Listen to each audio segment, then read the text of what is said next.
Hey, what's up, YouTube? It's Richie from Boston. It's the 17th of June. It's 2019, and I'm about to play a video for you that's about 25 minutes long.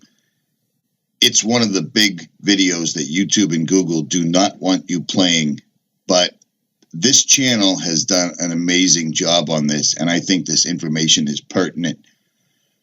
So if I were you, I would rip it and flip it, copy it, and share it. I don't know what this dude talks about on his YouTube channel. I just discovered him through another channel called Many Fish. But once I watched this, I had to re-up it. So you probably should too, because I would imagine it won't be around very much longer. But again, I digress. So as you saw the other day, a helicopter crashed into the top of a building in Manhattan while trying to make an emergency landing. And of course, every time this happens, and it's happened a lot over the last 2 years, it leads us to the now infamous Q post that states that 7 out of 10 plane crashes or helicopter crashes, whatever, are not accidents. But now we have this great post from Joe M. at The Storm Is Upon Us on Twitter that says, things to know about the New York City helicopter crash. It collided with the top floor, which is owned by Sidley Austin, Obama's corrupt former Chicago-based law firm. The same firm who had floors 54 to 59 in the World Trade Center North Tower on 9/11, where not one of their 600 lawyers died. And of course, not all lawyers died. They're hooked up with the world government. And if you look here, what else do we know about 9/11? Marvin Bush, the head of Securicom, the company that did digital security for the towers, and his dad was George Bush Sr., who was hooked up to the CIA, which is one of their intelligence branches. You have the majority of the hijackers were Saudi nationalists. That links up to the House of Saud, most of whom had their visas approved by none other than John Brennan. Or what about possible ties to the world government's other intelligence agencies? A little over a year before September 11th, an Israeli art group named Gelatin, which is also coincidentally the name of high-powered explosives, began an ongoing project on the 91st floor of the World Trade Center to add a balcony to one of the floors. You can even see here in the Metro, which is a daily newspaper people hand out like the subways in the morning, they even did a little write-up about it. You have a picture down here of them working with all these boxes stacked around them, talking about the group Gelatin and working on their project, the B thing, which I suppose, according to them, is B for balcony, which I would suggest after these next few slides might stand for something else. Now, if you look a little closer at this picture, it says BB18 on it. Now, BB18 is a popular fuse housing for when you have a million wires and you need to organize them for something. I don't know how many wires you would need to put a balcony outside, but my guess would be 0. Now, one night, while they were working on this, they went to a whole bunch of floors and put E-Team, showing that they had access to all these floors, which is exactly where the first plane hit. They lit up floors 90 to 94, and the first plane, or the first explosion, happened on floors 93 to 99. After this was all done, they published a 62-page book about it, which is extremely hard to get, as you can imagine, which includes pictures of them doing it and all about it, and then some of their sketches. Now, keep in mind, these are supposed art students, okay? Now, I know art doesn't always mean drawing. It can mean many things, but nevertheless, these look like the scribbled-out blueprints of a heist or something shady. Here's one with the tower. It says, very depressing inside, very amazing outside. All right, that's weird. We want to break through to the amazement from the inside. Okay, like a bomb breaking out. And it says depression inside, amazement outside. And here's the second sketch of a building basically starting to crumble with debris falling all around it. Now, this isn't shady at all, guys. Here's another sketch of someone jumping out of the Twin Towers. Here's a sketch, and there's a lot of them. The creeper, I'm going to show a few of the towers and then all the lower levels behind it. On the top here, it says, God, bring airplane food. Right next to it says, last chance to open a parachute. If you go down here, it just says a whole bunch of creepy stuff. Highest worm population. All right, so this is a sketchbook which shows a crumbling tower, and it shows the towers here with a hole where their balcony supposedly is, but is where the plane hits. It says, bring airplane food. The only pictures of them are standing next to 100 fuse boxes that are used to rig up things like, I don't know, bombs. Their name is gelatin, which is a high-powered explosive, and is called the Bee Thing, working on the exact same floors where the first explosion hit. And here's one of the passengers on that first plane, Danny Lewin, pictured in front of what looks like two gray towers. Danny Lewin is a former Israeli Special Forces in the division which was in charge of counterterrorism beyond Israel's borders. Now, in this series of pictures, he's wearing a watch called the Hijacker. Danny was seated in row 9 of Flight 11. Gene, you're saying that you didn't see anything initially. You didn't see a plane actually approach the building. I had no idea it was a plane. I just saw the entire top part of the World Trade Center explode. So I turned on the TV when I heard they said it was a plane. Right. It was really strange. So you've probably heard me in past videos talk about math, and I do math all day long, and I'm a mathematician and all that. Well, that is because I am a skyscraper engineer who has been building skyscrapers in Manhattan for 17 years. So I have to say, if there's ever been anything I've been more qualified to speak on, it's the collapse of the Twin Towers. Of course, this is just my personal assessment based on the things I know about skyscrapers, and after studying that video over and over again and comparing it to other research I've done on the matter. Now, first things first, those buildings were tanks. I mean, those might have been the two sturdiest, strongest buildings on the planet. Now, majority of buildings get most of their strength from the core, around like the elevator shaft. That's where the heaviest steel will be, and it'll come up the middle of the building. And it creates like a spine. So this is where most of the strength from the building comes. Now, if you look at the Twin Towers, they were built like that, like every other building. They were also built with an exoskeleton of some of the heaviest steel in any building in the whole city. To make even anything other than a dent, let alone a hole that size in those buildings, you'd have to drive an aircraft carrier into them. A plane like that would just shred itself like paper, would barely even enter the building. The majority of it would crumple and would just fall down to the ground. I don't care how much jet fuel's on board. I don't care what. Look at this airplane being scrapped here. Look at this thing going through it like paper. They're nothing. They're little tin nothings, these planes. There is no way on earth that thing could blow a hole into the most solid building ever created.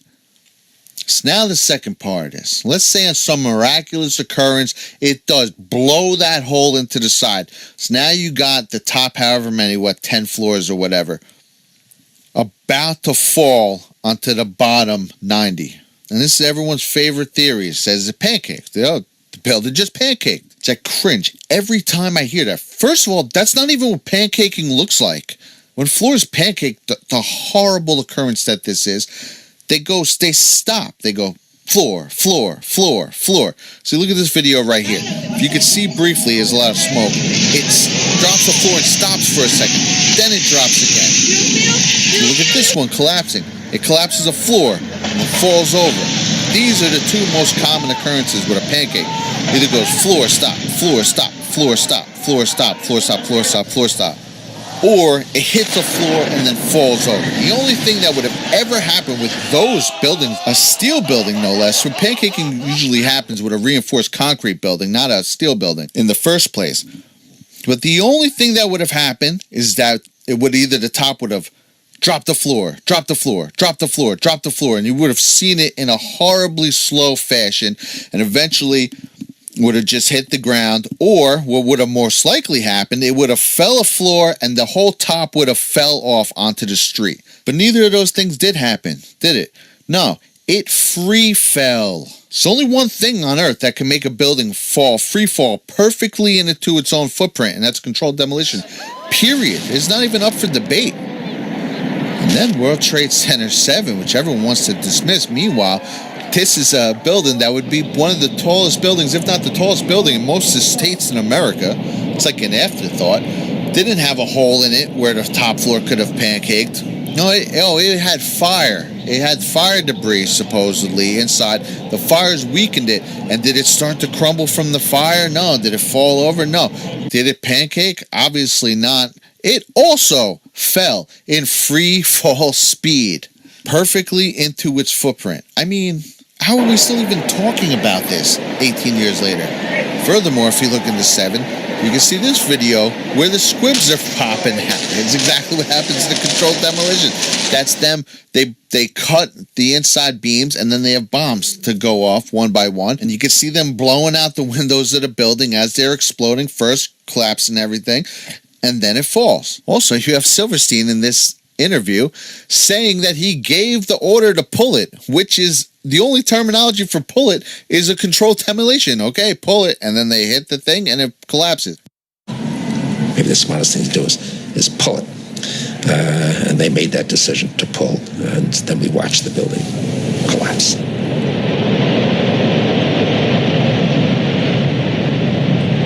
So then you have this news station reporting it as collapsed already, so clearly they knew what was going on, when it's right behind her. That's it. That's the Salomon Brothers building, or World Trade 7. Jane, what more can you tell us about the Salomon Brothers building and its collapse? Well, only really what you already know. Details are very, very sketchy. As you can see behind me, the Trade Center appears to be still burning. We see these huge clouds of smoke and ash, and we know that behind that there's an empty piece of what was a very familiar New York skyline. But now going back to the Twin Towers, you have these guys talking about bombs going off. Yeah, multiple bombs, 2, 3 bombs going off, one after another. It's exactly what happens in a controlled demolition. You start from the bottom, it goes pop, pop, pop, pop, pop, pop, and then it just starts to fall. That's exactly what they're describing. That's exactly what many people were describing that day. People saying, nah, that was a bomb. People saying there was an big explosion right before it collapsed. If you slow up the video here, you could see little puffs coming out of the windows. Exactly what happens is those things are blowing and separating the already cut I-beam. In my office on the northwest corner of the 82nd floor, I heard a noise like a sonic boom almost, and then a blast. The building swayed, shook a little bit. I saw papers coming fly out of the middle of the building, and then we went to the staircase to try to get down. We were going down. We got stuck on one floor because the door and the staircase wouldn't even open. So we went back onto the floor through some fire. We saw some fire and rubbish, and we went to the other staircase to come down. We made it all the way downstairs, and then when we were just about to come out of the building, there was another blast, and all the lights went out, and this is what happened then. The glass came down? We didn't see we were still inside the building. All we heard was a big blast, and the whole volume of air moved. And we came out through the subway. No second plane. It was a bomb. Bombed in the building, not second plane. That was a bomb. Right. Who said the second plane? That's what we're told, the second plane. We saw it on television. I saw everything. All right. Well, thanks a lot. And of course, they knew right away, it was Muhammad Atta. They found his passport on the street. Oh, okay. So everything in the whole plane's incinerated to dust. Everything on the screen is a fireball the size of Giant Stadium, but his passport somehow survived. I mean, they couldn't come up with something better than that. And of course, right away, it was Osama bin Laden. Never mind the fact that known truther Bill Cooper said it was either June or July of 2001 that they're going to have a major event and blame it on Osama bin Laden. Never mind that he was curiously killed in his own driveway 1 month after 9/11. Never mind the fact that the FBI director at the time was Robert Mueller, who was appointed only 1 week before the attacks, who was the person who reported on weapons of mass destruction in Iraq. You know, all you're left this hero, Robert Mueller, who then did an investigation into it that went on for years and led nowhere. Surprise, surprise. But all that aside, right now, just talking about these buildings, the only things that I can add to the conversation is that those were the strongest buildings, 2 of the strongest buildings ever built.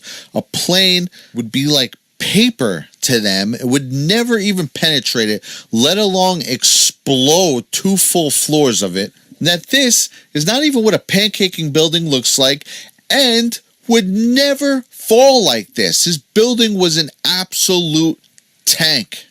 So in my personal opinion, these were absolutely rigged for demolition. I remember at the time, there was one of the big things that was going around here, which you could imagine, the volume of stories around here, it got to be 1,500 times the amount of anywhere else in the country. And one of the ones that always stuck out in my mind were a lot of people who worked in the Trade Center were coming out and saying that they were like, as they were leaving at night, people would be coming in, and there was just times for months at a time where they'd always see these people, these construction workers, going up to work late at night, or a lot of them, I think they were saying they looked like electricians or leckies or whatever, that whole year leading up to that. And another thing, now I don't know if anyone works in the city, well, Manhattan, I don't know about other cities, but there's always food carts on every corner. Everywhere you go, don't matter. You can get a bagel on the corner in front of your job. Egg sandwich, whatever. There's always these food carts every single morning, these breakfast carts. That morning, they were all gone. They got the word that something was going to happen here. Larry Silverstein canceled his meeting. Every morning he had a meeting at Windows in the World. Oh, but that day, his wife made an appointment for him to go to it was like the skin doctor or something. Yeah, right. Okay. That particular morning, because I have light-colored hair and fair skin, and I'm an annuity to the dermatologist. My wife, God bless her, had made an appointment for me at the doctor. And I remember dressing to go to the doctor. I'm finally saying to my wife, I said, sweetheart, I've got so much to do downtown. I got to cancel this. I've got to go downtown. And she said, you're not going to cancel this appointment. You're going to the dermatologist. So he happened to miss that meeting that he went to every single morning on that particular morning. It had also come down just before he bought those that a whole bunch of asbestos had to be removed, which was an insane amount of money. It would have been impossible. He would have had to take the buildings down or shut them down or something. And here you have a FEMA worker being interviewed about the horrors that he's helping to clean up in the city, and he states that he arrived the night before 9/11. To be honest with you, we arrived on late Monday night and went into action on Tuesday morning. And not until today did we get a full opportunity to work the entire site. So let's just think about this for a second. FEMA arrived in New York Monday night before the attack. This was 100% a planned attack. This guy's doing this interview on Wednesday, September 13th. He talks about arriving Monday night, goes through Tuesday, and then mentions Wednesday. So he didn't mess the days up. They were there the night before, ready for this event. What was happening in this classroom on the morning of September 11th? Well, they were having the whole class recite kite, hit, steal, plane. Get ready. Kite. Yes, kite. Get ready. Hit. Yes, hit. Get ready. Steal. Yes, steal. Get ready. Plane. Yes, plane. Get ready. Must. Yes, must. Go to your speaker reader up from under your seat. Open your book up to lesson. Oh, there's George Bush. And there's him getting told that the country is under attack. Right after the class recites kite, hit, steal, plane.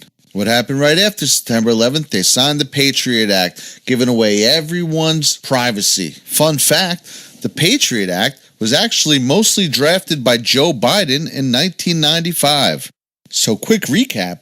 Joe Biden is the one who drafted the Patriot Act, John Brennan is the one who approved the visas for the supposed hijackers, and Robert Mueller is the FBI director who conducted an investigation into 9/11 that led nowhere. It's funny because all I ever hear about is the Bush connections.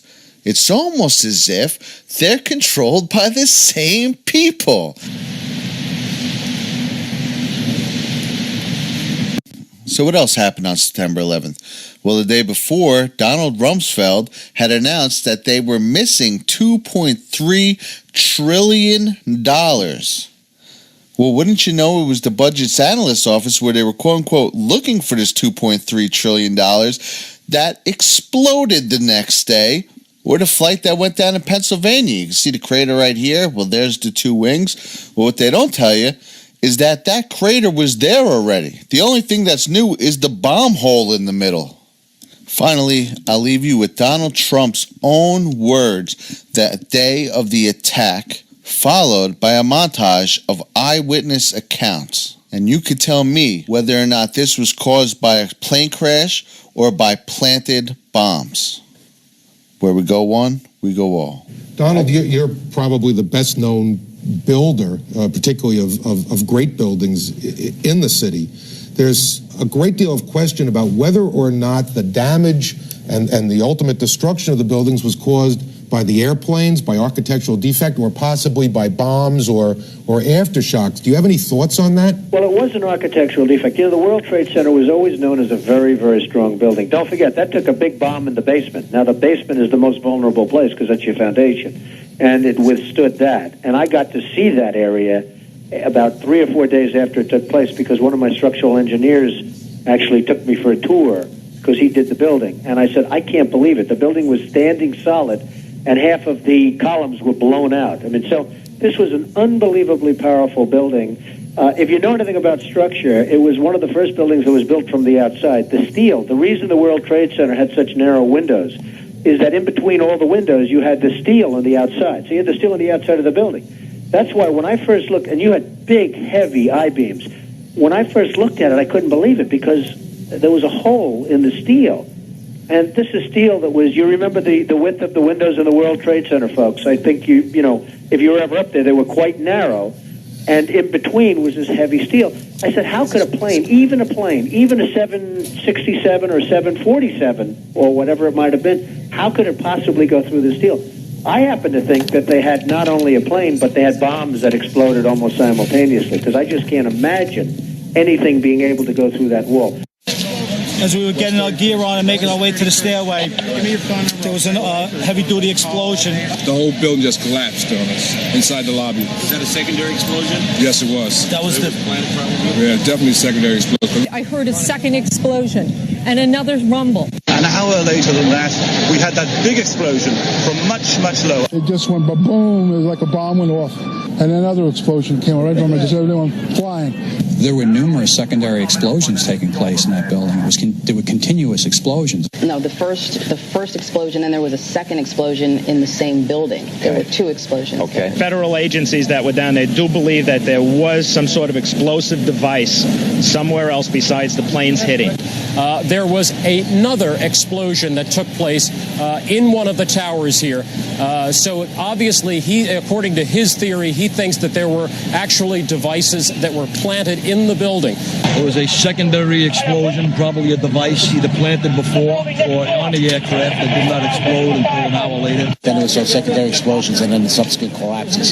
That the FBI most likely thinks that there was a car or truck packed with explosives underneath the buildings, which also exploded at the same time and brought both of them down. Now, that's the first time we're hearing that. So 2 planes and explosives that were in the building. Is that correct? That is the working theory at this point. I heard a noise like a sonic boom almost, and then a blast. The building swayed, shook a little bit. I saw papers fly out of the middle of the building. When we were just about to come out of the building, there was another blast, and all the lights went out, and this is what happened then.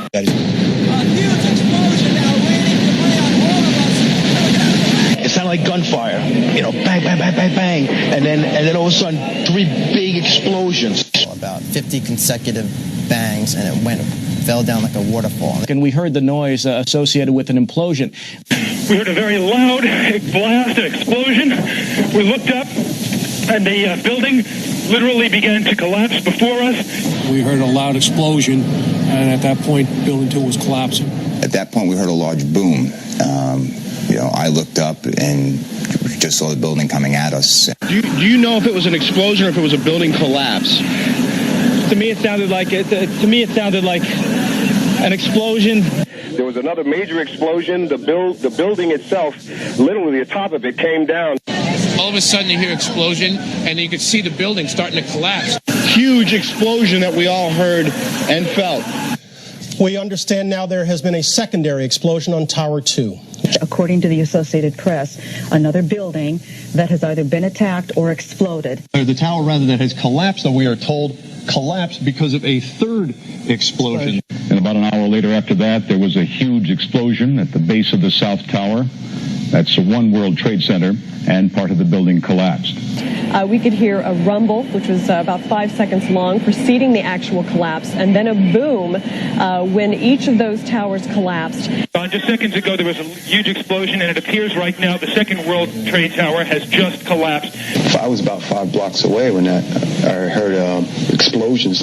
And then you heard from far away, boom, boom. And you heard the boom, boom, boom, boom, boom, boom.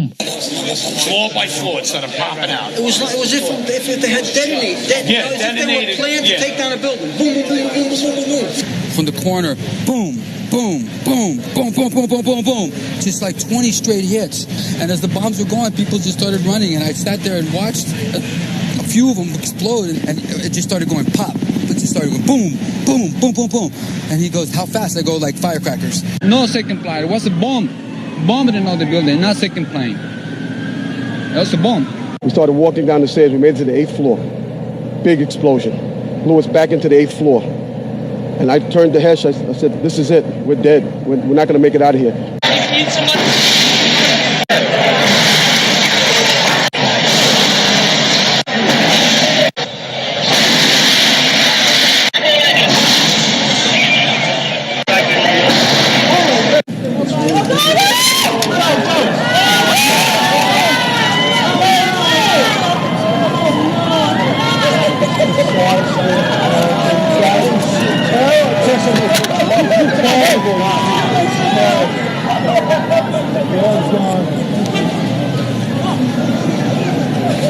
It's sad.